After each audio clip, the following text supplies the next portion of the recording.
At 16, during my junior year of high school, I had a 9-period day with lunch in the 5th period, followed by astronomy class, which was held in a basement classroom. Our school was huge with 3 floors, but even that wasn't enough, so they built a couple of classrooms in the basement, which used to be a janitorial area. The basement had no intercoms, so no classes were held there during morning announcements, and it became known as the chamber. Many students liked having classes there because it was air-conditioned. The classes were easier, and there was a bathroom. One day after finishing a quiz in astronomy, I texted my friend JJ in the other basement classroom and asked him to meet me in the bathroom. He agreed, and we joked around for a while. Suddenly, he checked his phone and said the school was on lockdown. We both smiled, realizing we had free range of the school since the teachers didn't know we had left the classrooms. We decided to sneak upstairs and explore the hallways. When we opened the door to the main hallway, we were shocked to find the lights off. Usually the lights stayed on during lockdowns, so this felt serious. We cautiously ventured into the hallway, but things got even stranger when we saw a man approaching. At first, we thought he might be a teacher, but as he got closer, we realized he was dressed like a homeless person, not staff. We quickly ran back down to the basement and hid in the bathroom, turning off the lights. The bathroom was eerily silent, and we could only hear our own breathing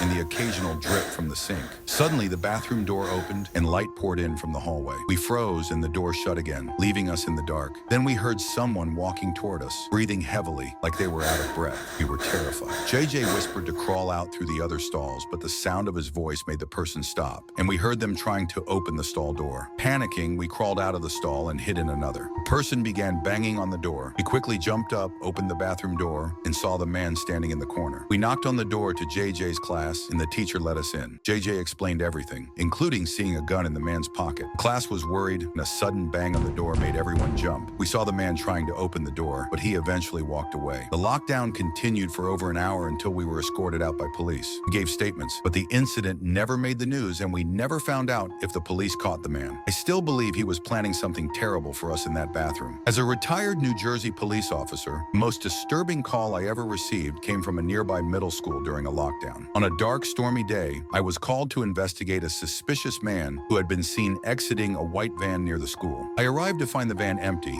the school's lights were off, and the halls were dark. A woman from the office told me to check the boys' locker room, warning that the man might be armed. I called for backup and proceeded to search the building. In the locker room, I heard faint scratching noises and thuds coming from behind the lockers. I tried to stay as quiet as possible, but when I shouted, "Police!" a boy's muffled scream for help echoed from inside one of the lockers. I rushed outside to check the van, but it was gone, and I realized I hadn't gotten the license plate number. I called for a lookout on the van, then returned to the school and ordered staff to unlock the locker. They found the boy, who had been held by the man with a knife, and the man was eventually arrested after the van was found a week later. During my visit to Rowan University, I stayed at a Hampton Inn in New Jersey. Late one evening, I heard an alarm and saw a white light flashing from the corner of the ceiling. A recorded message announced a lockdown, which I found strange since I didn't know hotels had lockdown protocols. After a while, the alarm stopped, but the light continued flashing. Around 9:30 p.m., the front desk called, telling me to stay calm and leave the room immediately. They informed me that someone was in my room. I searched the room but didn't find anyone. Then I noticed the closet door was slightly open, and through the crack, I saw a man's face.